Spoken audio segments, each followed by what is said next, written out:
as Istanbul Aydın University Blockchain Academy Blockchain Talks, we have today a very distinguished guest speaker, Marcel Kuhn. He is very important person. He is first of all a surfer. He is a life person, and he is very famous bestseller book Unthinkable. So I don't want to add any few words. I give you the floor to you, Marcel, and I would like to hear from you whatever you can tell us about to be unthinkable. Floor is yours. Okay, can I share my presentation? Sure, please.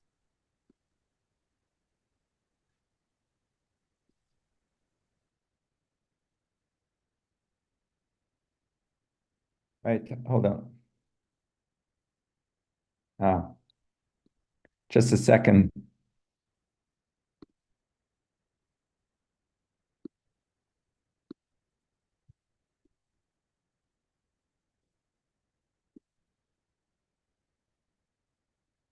Hello, everyone. As Erol said, I'm Marcel Kuhn from Switzerland, speaker, author, and coach. And I recently had the pleasure of meeting Erol, and that's when he invited me for this talk. So I'm just going to share the title of this presentation is Create Your Unthinkable Reality. You might think it's not related to blockchain or AI, and what the core of the subchat you talk usually, but I will explain you why it's relevant, because it reaches all levels of what you're up to, all levels of your private life, of your professional life. And if you have any questions, send me a text in the comment, and we will cover that. So what I will cover in this next 60 minutes is what's unthinkable from my perspective, from the perspective of a surfer. Why does it matter for you? And we will find out what's your unthinkable. And then in the end, if you have some questions, or maybe Erol, you have some questions as well. So just let me know when you have some questions. So that's the webinar that I will go through, and I will start and I will explain all of it from now on. So we are excitedly listening to you. Cool. So welcome to you all. This hour is for you. So I will do my best to share my understanding, my lessons, and why it's relevant to you. And I hope you enjoy what I'm sharing here.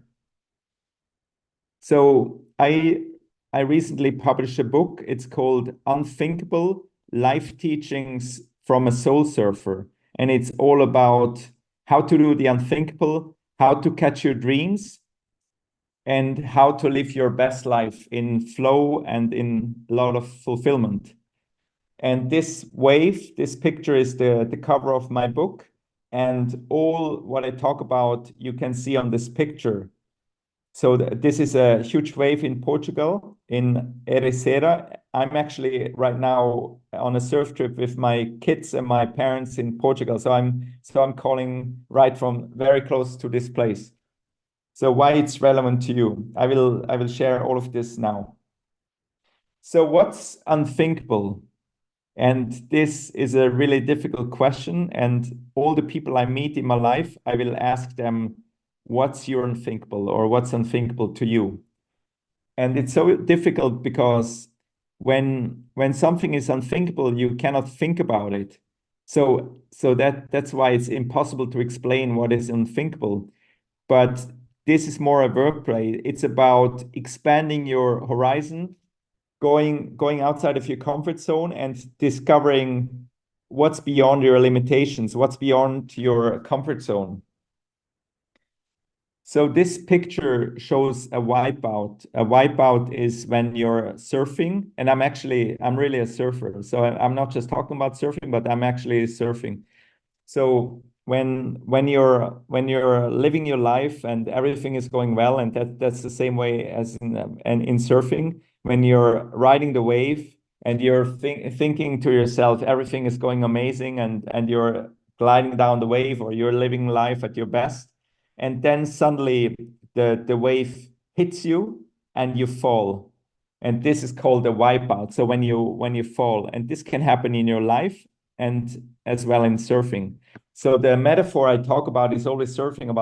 I talk about the waves, I talk about the ocean, and I find it really a really good metaphor to talk about life through the waves, because in life it's all energy. So we experience energy, and sometimes it seems like everything is going well, and sometimes it's not going well. And when we experience a wipeout like that, maybe you have had that in your life, maybe you have had maybe you failed at an exam, or maybe you had a illness that was really hard, or you lost someone, so a loved one, or like me, you had I don't know, a separation of a loved one. Maybe someone left you, or your partner left you, and then it feels really like a wipeout, like something hit you. And when you're facing a wipeout, like I did a few years ago when I went through separation and divorce, then the worst you can do is to fight against this. So in November 11, the sister-in-law, so the sister of my ex-wife, she got attacked by a leopard in Africa. And this really shocked me. It was so unthinkable to think of what had happened to her, because the chances of you getting attacked by a leopard is really small if you look at the whole world. And she was volunteering in South Africa, and then she was on an observation deck outside in the nature, and a leopard jumped on a tree and attacked her. She was observing at night. So, and in the morning, the next day, we heard about this. We got the call very early morning, and it was so shocking. I didn't know what to think about that, because you cannot really explain that something horrible like this happened. And at the funeral, I asked myself the question, why are some people so successful and fulfilled, and other people are just living their life and living in their comfort zone, and seem like they're not so much enjoying themselves? And I realized that when you're living life, there is no way to avoid wipeout. So you have hard times, you have lessons that you learn. So you cannot fight the wipeout. The only thing you can do is go with the flow and surrender. And yeah, surrender instead of fighting that. And this is true for the wipeouts in life, as it is true for the waves. Because if you fight the waves, or if you fight the currents, you will always lose, because they are always stronger than you. So this question I asked myself at the funeral: why are some people so successful and fulfilled, and other people are like walking dead? They seem unhappy, they seem unhealthy, they're just living their life. They day by day, they are not following their dreams. And this question at the funeral started a journey for me to find out, why are some people so successful and fulfilled. And in that moment, I had the idea of writing a book about this. I wanted to interview 1,000 people from around the world that I felt were really successful and fulfilled, and they were high achievers. And in a few minutes, I put down 10 questions that I wanted to answer. And these were all really difficult questions, yet simple. So simple, they are very short, but really difficult to answer. So one question was, what's your dream? What's your vision? What are your core values? So all the really central question about life. And I thought, if I interview 1,000 people around the world that are great achievers, like world-class actors, like athletes, and all of these kind of people, I would get the answer for myself. Because after this loss of a loved one, I just felt that life didn't make so much sense. I was living in a nice house. I had a wife and 3 beautiful kids, And then from one moment to the next, you lose someone who is really important. So I went out, I had a title for my book, which was called Achievers, 1,000 Ways to Success and Fulfillment. And I started thinking of, for myself, who is an achiever, who is someone that I look up to, who could I interview for my book? So I put down a list. I had Dalai Lama, I had world-class actors, Hollywood actors that I felt were cool, like Matt Damon, and I had athletes from around the world, like Eric Heiden, who was a famous speed skater, or tennis players, Roger Federer from Switzerland. So I had all of these names, a list of 300 names, and then I started reaching out to people. And of course, at that time, I was a no name. No one knew me. I haven't written a book. It was my first attempt. So I didn't have any names. So I started reaching out over the internet, over the emails, over the Instagram, LinkedIn. And I was really surprised that some people answered to me. And the first one that answered to me was John Mattone, who was the leadership coach of Steve Jobs. And I was really surprised when he answered to me, because for the last 5-6 years, he has been the #1 executive coach of the world. And at that time, he was 57, and he's just started out as executive coach of the world leaders. And so I asked, so he answered to me that he will do an interview, and he took 2 hours of his time. And I asked him this question, and we had an amazing conversation. And from then I went on, did more interviews and more interviews. And actually the first one with John Mattone was really a big failure.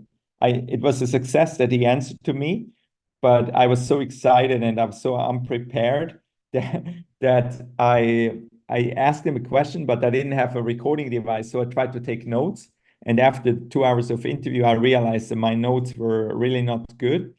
And so I reached out to him again and said, would it be possible to have a conversation again? And then he said, oh, I'm flying to Switzerland and maybe we can have a chat in person. So I met him at the Radisson Hotel in Zurich. And yeah, we had a really good chat again. And I had a recording device, and I recorded all the answers, all the questions. So it was really amazing. And what I learned from that is, even the high achievers, you can have failures, and if you share that with vulnerability, they might give you a second chance. So even though I failed for the first time, I was lucky enough that he gave me a second chance to do the interview. So this was the starting point. And while my then wife was really sad, and all her family was sad about the loss of their loved one, their sister, their daughter, I was really excited. During the night, I was doing interviews with people from around the world. And on my commute, I was writing the book. And it was really a journey that changed my life. What I learned from that is the principle of the 6 degrees of separation. All of us, we are connected through 6 degrees, through 5 or 6 people. And that's a really important lesson for you if you're starting out with your career. It's really amazing to know about the 6 degrees of separation.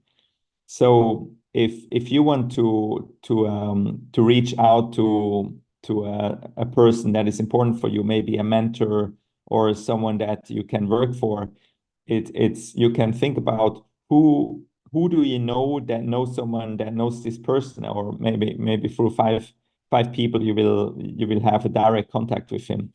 And that's what I started. I reached out to those people, and then I asked those people who are the most inspiring people that they know, and then they recommended me to more people. So out of the people I interviewed, I only knew 4 personally, and all the others are recommendations. And as I mentioned before, my original goal was to interview 1,000 people. And then after 60, I realized I had so much material from this about Unthinkable that that that I could write a book already after 60. I had transcripts of the volume of 5 books, about 250,000 words after the 6 interviews. So I stopped. And what I realized is, what caused me to start this project was unthinkable. This accident, this attack of the leopard, this is something that is unthinkable. You cannot imagine. It's beyond imagination. It's beyond what's thinkable. And what I realized, what those people had in common, they were doing the unthinkable. So they were doing things that other people thought was impossible. And what I realized is, when you think the unthinkable, then it becomes thinkable, and therefore it becomes possible. So that's why I said it's a word play.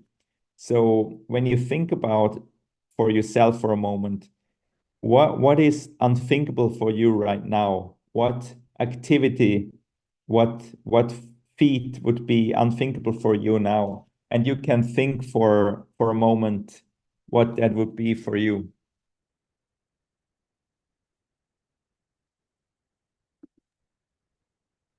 Should I give an answer as the Yes, moderator? you can give an answer. What would be unthinkable for you? At the moment, I can say to you to have a peaceful world.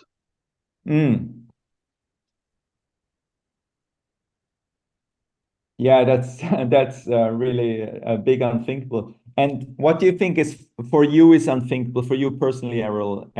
Like in your private life. In my private life, I think to love and to be loved. Yeah, that's a big one. Yeah, that's a beautiful. I don't know who is in this call. If anyone wants to ask anything or share what their unthinkable is. Okay. Can you see the presentation, Errol? Yes, Okay. I can. Okay, cool. So I think for everyone that is here, the principle of 6 degrees of separation is super important. So remember that. So, for example, my dad knows Dalai Lama, right? He worked with him on a project, and my family was actually building a monastery for the Tibetan refugees. So I realized, so if my dad knows him, so I know him through 1 degree, right? So that's how you can think about when you know someone who is really inspiring and maybe could be your mentor. It's really easy way to find out. You will be surprised. Test it for yourself, how it is for you to reach the people that you want. For example, Errol knows many, has worked with many big names in the industry, and of course he's a big name. So through people like that, through people who have made something happen, you can reach almost anyone in the world. And this is a picture of Mostafa Salame. I had the honor to interview him. He started his life as a refugee. He's a Palestinian refugee. He grew up in a refugee camp with his nine siblings. So they were his parents and 10 kids, and he was the eldest one, the oldest one. And he actually helped his father to get money to have enough food. And his big dream was to become a food and beverage manager in a luxury hotel. And he actually had a chance to work for the Jordan ambassador in England. And from there, he went on to achieve his dream. And when he was in that dream, he realized, maybe that's not all. So he was the food and beverage manager in a hotel in Sheraton in Ireland. And one night he had a dream. He woke up, it was a vivid dream, and he woke up, it was 3 a.m. And his dream was that he wanted to pray for peace on the highest point of the world. And at that time, he didn't even know that it was Mount Everest. So he woke up, then he started researching, and then this dream, this vivid dream turned into a dream that he was he was chasing for the next months and years.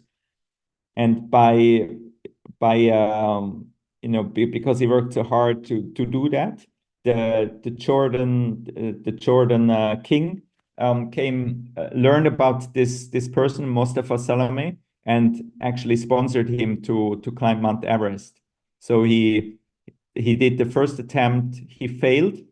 He did the second attempt, he had some sickness, and he failed. He had high when you're exposed with in high altitude, he had this sickness. So the second time he failed as well, and on the third time he managed it. So can you imagine, born as a refugee, he managed to climb the Mount Everest, and he became knighted by the King of Jordan, and from then on he was climbing all the highest peaks of the 7 continents. So it's called the 7 summits. And at 39, he learned how to ski, and he skied to the North and South Pole. And this is called the Explorer's Grand Slam. So this is really crazy what he managed to do from this humble beginnings. And what I learned from this is, if you believe in yourself, anything is possible. So the unthinkable is possible if you believe in yourself. And he really showed me the message of how important it is to have a self-belief, because I grew up in a nice home and with nice parents that could afford me what I needed, education. And when you see someone like that, so much drive and reaching his dreams, that's incredible.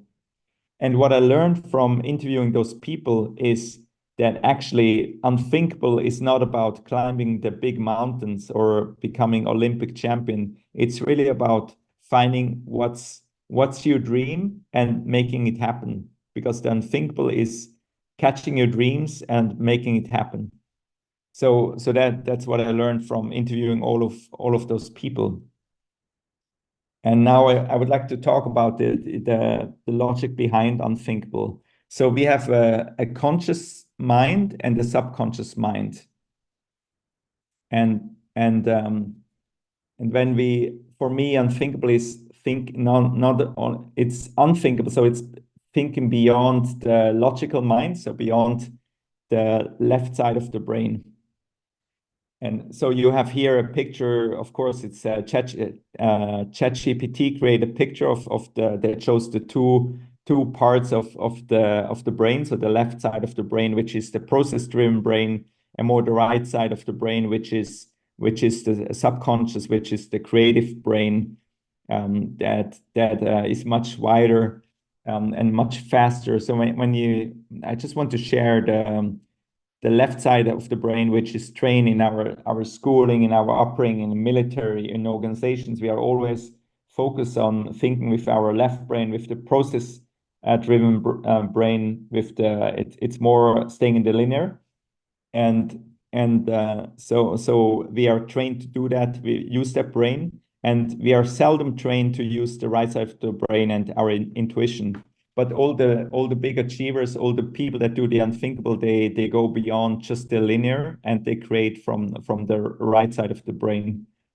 And when you have there is statistics that when you think with your left side of the brain, you have 40 bits per second of information that you can handle, and with the intuition, with the right mind, you can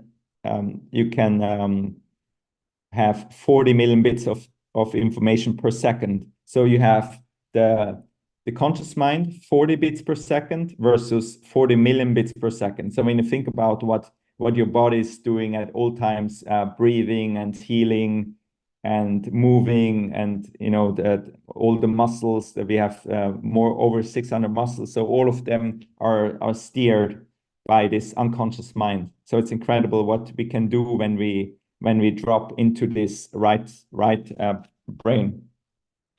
And there is there is a really important quality of the brain that is called the neuroplasticity. Right. Now and neuroscience found out that our brains are actually neuroplastic. So by how we use the brain, the brain becomes bigger because it's neuroplastic. So we have synapses, and as through expansive thinking, we train our brain, and we create more synapses, and that's called neurosynaptogenesis, which is by using the mind a lot, we create new synapses. So we actually increase the speed of the brain, we increase what we can store. And so when you have Einstein, why was Einstein so smart? It was not because he was just had a given brain, but because he had expansive thinking. So through the neuroplasticity, actually the brain structure changes and becomes better, becomes bigger. So as I mentioned, neurogenesis is by using the brain a lot, by having expansive thoughts, you can actually have a better brain. So when you do the unthinkable, you actually have to step outside of the comfort zone, and by that you create new neural pathways. And when you think a thought for the first time, it's like a little trail, and as the more you think this thought, it becomes the connections between the synapses become bigger. So by how you use the brain, you will have better results. And now, as related to surfing, when we talk about the right side of the brain is actually dropping into flow state. Does Erol, do you know, or what activities do you think bring you into flow state yourself? I think my core was football. Yeah. So different people have different activities where we go really into flow. And how does it feel for you, Errol, to play soccer or football? Football or soccer is a team game, so I like teamwork, which I'm practicing also on my business life. I believe there should be a leader, and the other will be like a teammate, and that brings the success. Yes, very true. And it seems like when a team, now at the Euro Championships, you see some teams really work well together. So everyone is in flow. They are not thinking; they are just playing in harmony.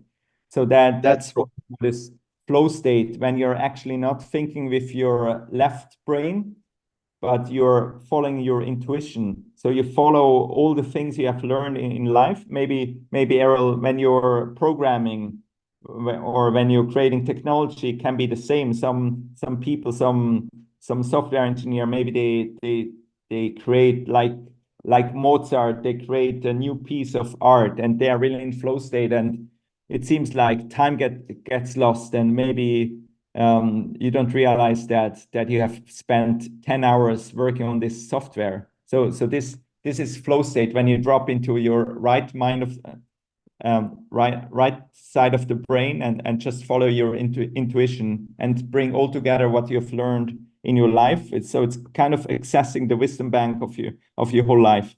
So that's what flow state. And for me, this happens when I go surfing, when I'm in the wave and not thinking about what wave to catch, but just listening to my feeling, listening to my intuition, and just going with the flow and not fighting.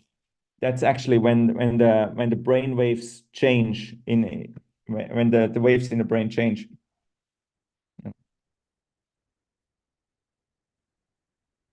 So this is what happened when you have flow state. It feels like you are totally present and totally focused, but it's not this hard kind of focus like this laser focus. It's more like a relaxed presence and a relaxed focus.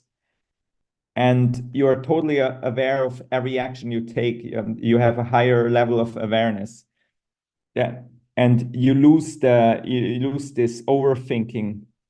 That's also flow state, and you lose the sense of time. So when you play soccer or when you do something that you're in flow state, you lose the control. So you kind of follow your intuition. So it's not overthinking and control, but it's more like going with the flow.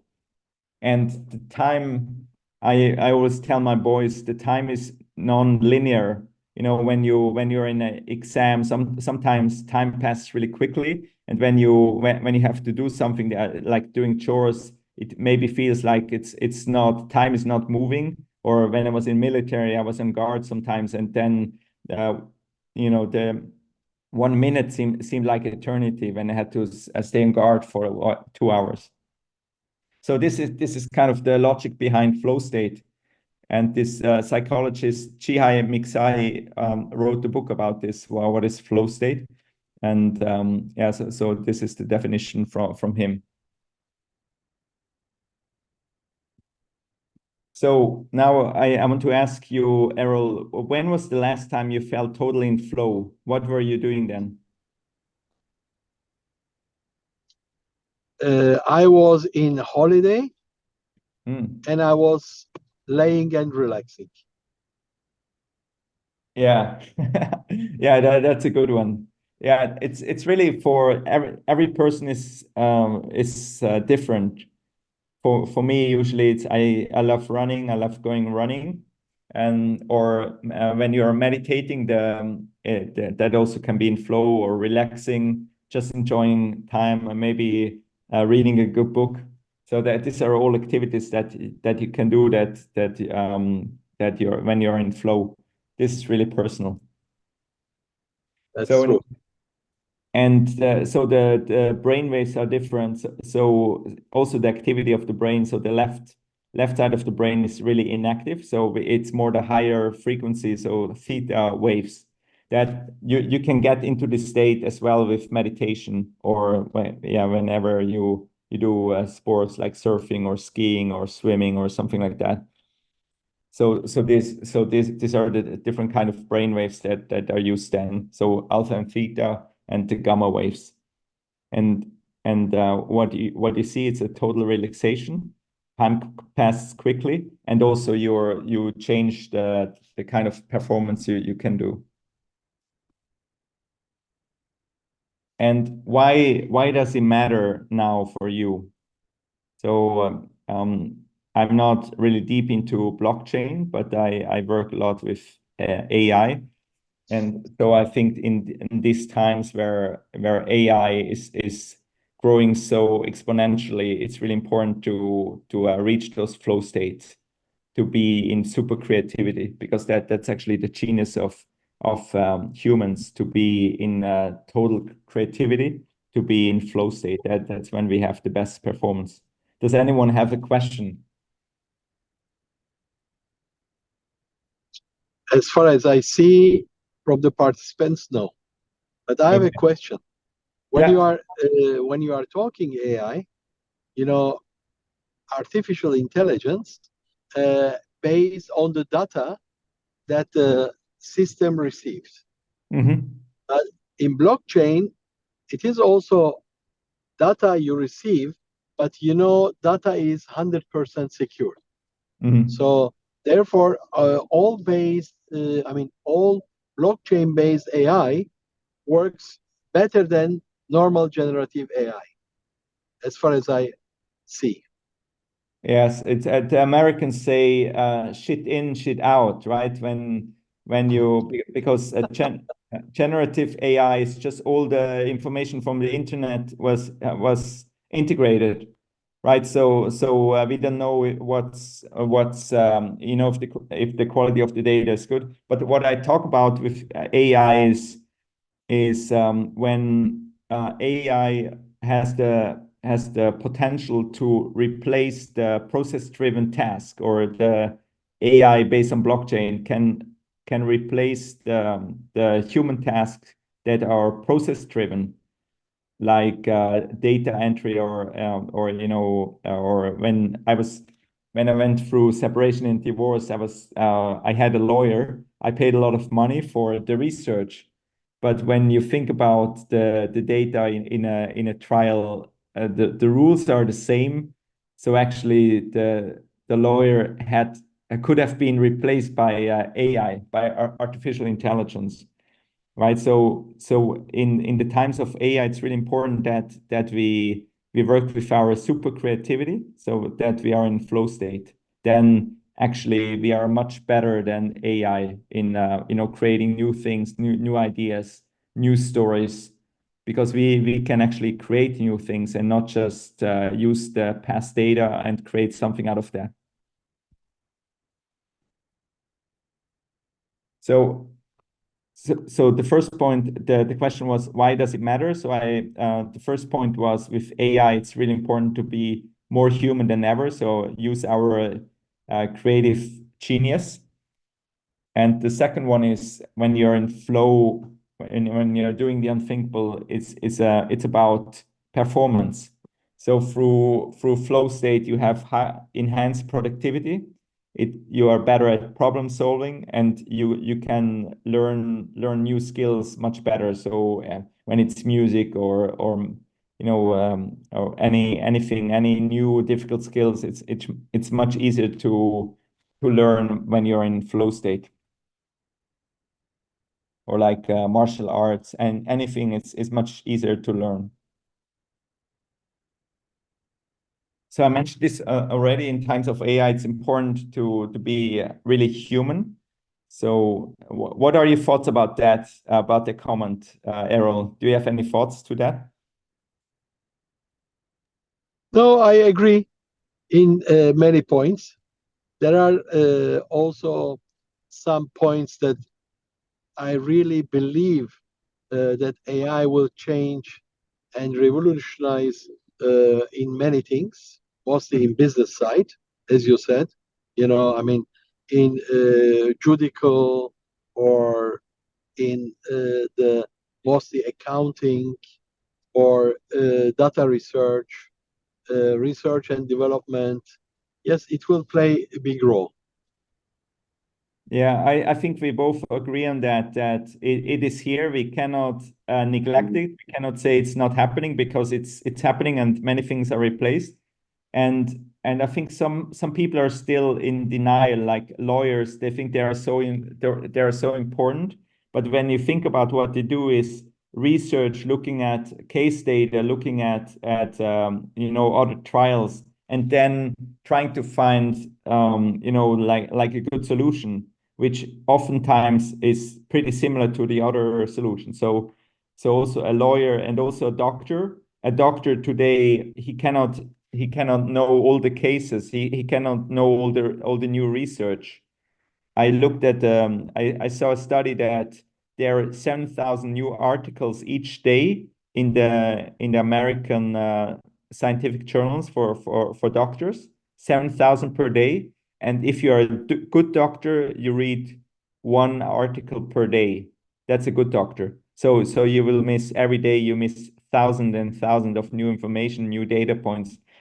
So I think the future reality is not it's not if it's with AI or not. It's just how well you use AI, and how well are you at the human skills of as Errol mentioned, love and empathy, or as I mentioned, creativity. So that's really a question. How do you use your human qualities to work with the blockchain technology, AI based on blockchain technology and generative AI? How well do you use those with your human skills?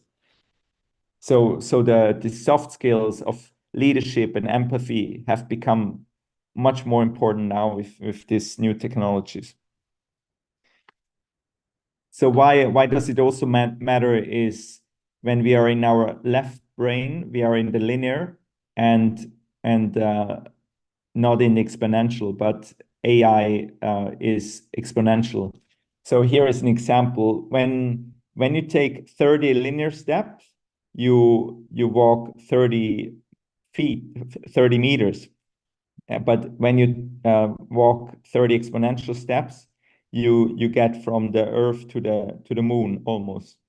And 31 when you take 30 exponential steps, you get from the Earth to the Moon, and 31 you are back at the Earth. So that's the difference between linear and exponential. So I mentioned to you that the left side of the brain, it works only at 40 bits per second, and the right side of the brain works at 40 million bits. So that's a huge difference. It's not just the potential of 2, but it's the potential of almost infinite. So Unthinkable is about stepping out of that linear and out of the comfort zone and moving into this exponential. And this takes a lot of courage. Every time you do something that you have never done before, it takes courage, but that's important if you want to move ahead in life. So now I would like to ask you, I've asked you this before, Erol, what would be your next Unthinkable from today forward?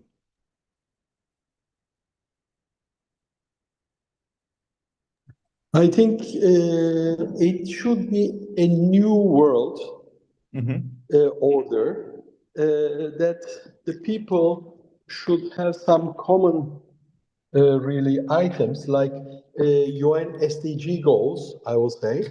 In reality, I see also in the business world or in politics, it is not taken very seriously, but it should be, because this is for the future of our world. And I think the unthinkable is that the people should stop to be greedy and stop to be very selfish.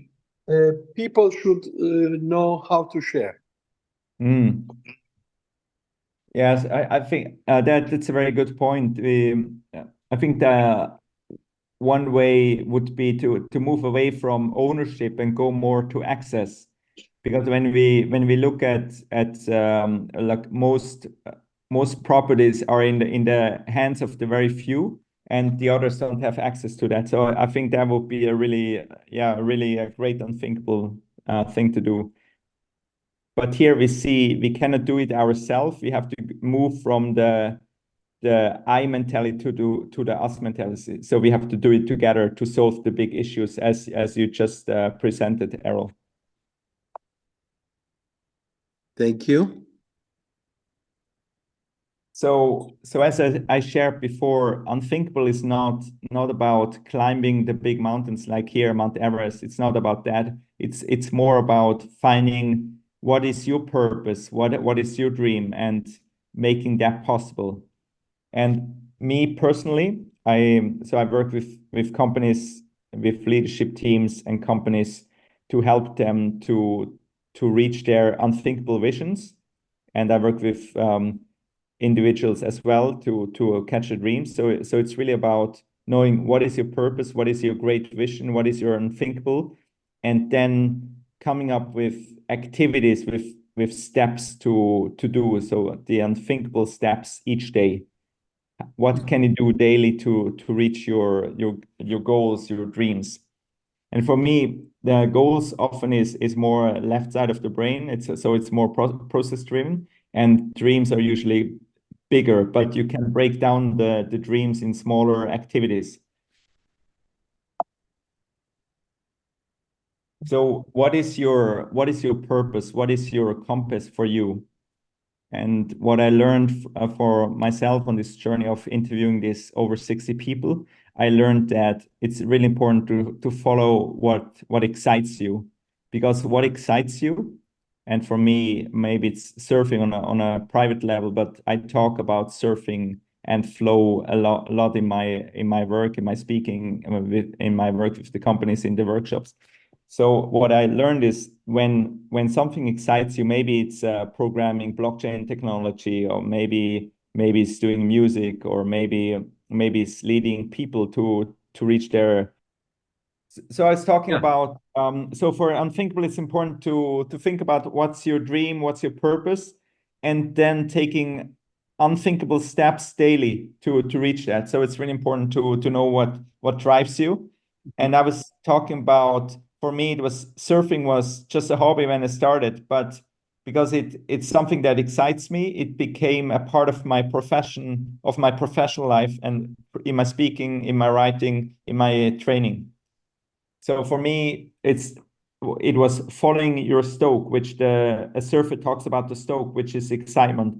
So think about whoever is here, think about what excites you. Like for Erol, what is it that excites you right now? I can say I will say the future, the innovation that we are working on it to make the humanity to use to live in a loveful, easy world.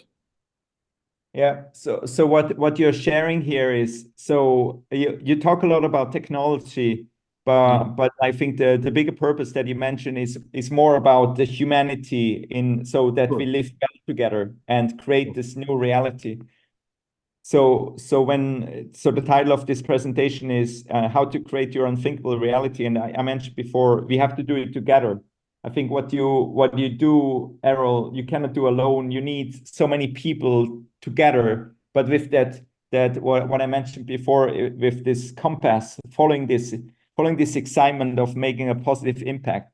And that's why you create these communities and this academy to build together for this purpose of creating a better world. For me, that's the same. My big dream is to help people catch their unthinkable, catch their dreams. Because when every person lives their dream, we become the best version of ourselves. So by catching my dreams, I empower people around me to catch their dreams. And that's what Erol and I have talked a lot about together, and that's why I'm also here, because we have a similar dream, maybe different words, but in the end, we just want to make the world a better place. So again, follow your excitement and think about what you can do daily to make it happen. So what would be a skill, habit, or activity that you could daily that is unthinkable for you right now? I don't know who is in this call, but what would that be for you? What would you do daily to make your unthinkable happen, Errol? I think my biggest habit is to share. I would like to, as you said, when we are doing new things, we would like to share. We don't look whether it is a big business or small business. First of all, we want to share. Secondly, we would like to be tolerated, and we should tolerate the others. Third thing is we should trust each other, whatever we do. And the fourth thing is we should do everything with big love. Yeah, and just what you shared here, it takes so much courage. It takes so much courage to trust every day. It takes so much courage to trust in letting go and really loving other people, loving yourself, loving other people. That takes a lot of courage. And doing it together takes courage. You have to trust others. So you have to let go of being always in control, because you don't know what the other people will do. But if we want to do it, if we want to create unthinkable reality, we have to do it together. So we have to let go, we have to trust. So doing the unthinkable is always a step outside of the comfort zone. So it's not comfortable and it takes courage. Are you ready? I know, Errol, I know you well now. Are you ready to commit to your unthinkable? I am. And I can say here, as Istanbul Aydın University, our education system is for our students also to commit and reach unthinkable. And we are saying, as the English word says, there is nothing impossible. Because if you look in the word impossible, in reality, it says, I am possible. Yeah, that's a very, very strong statement. So whatever you think is unthinkable, as soon as you think it, it becomes possible. And when you do the unthinkable for yourself, you will see other people can see you and they will follow your example. And when you do that, more and more people can do greater things. And so it's not about you alone. It starts with you and then it goes on to other people. So let's reach your unthinkable every day. And as Nelson Mandela says, it always seems impossible until it's done. And when you think about this man, he was the greatest leader of our time, and he was in prison for 27 years for this political reason. And he came out and he created this rainbow nation, this nation that was so separate from each other, from the different nationalities. I've spent a lot of time in Africa, and it was just incredible how he made this happen. How he didn't lead with hatred or with fear, but he led with togetherness and empathy, and that's how he became the biggest leader in the world of our times, of the last 100 years. So it always seems impossible until it's done. So when you think of something that might be unthinkable now, you can always reach it. When you can think it, you can do it. And there is, in this academy, in your university, are always mentors that can help you. Think back of the 6 degrees of separation. If you ask for help, you can get it. You can get mentorship. You can find leadership, and by doing the unthinkable, you actually do an act of leadership. So now we have some time left, a few minutes left for questions about what I shared, and yeah, you can also comment. And I have here, you can connect with me on LinkedIn. Here is the QR code for my LinkedIn. So if you like, you can learn more about me. We can connect. You can reach out to me, and I'm happy to answer any questions that you have. And also, if you like, you can find out about the book Unthinkable Life Teachings from Soul Surfer. So thank you. Open for questions. It looks that there is no question. You covered whatever it should be. And I would like to say that yes, you didn't tell us today about blockchain or AI, but you told to us how to think and how to grow. So it was very important for Istanbul Aydın University, Blockchain Academy, Blockchain Talks, to have Marcel Kuhn as speaker, the author of the book Unthinkable, which is one of the bestseller, and now, as far as I know, the Spanish version is also one of the bestseller. Marcel, thank you very much for giving us your very important, very valuable time to share with us. We hope we will do something together which will be unthinkable. Thank you so much for having me, Erol. And I send you great wishes, and whoever wants to connect with me, I'm always happy to chat. Thank you so much. Thank you very much, Erol. All the best. Thank you. All the best. Oh, bye-bye. Take care.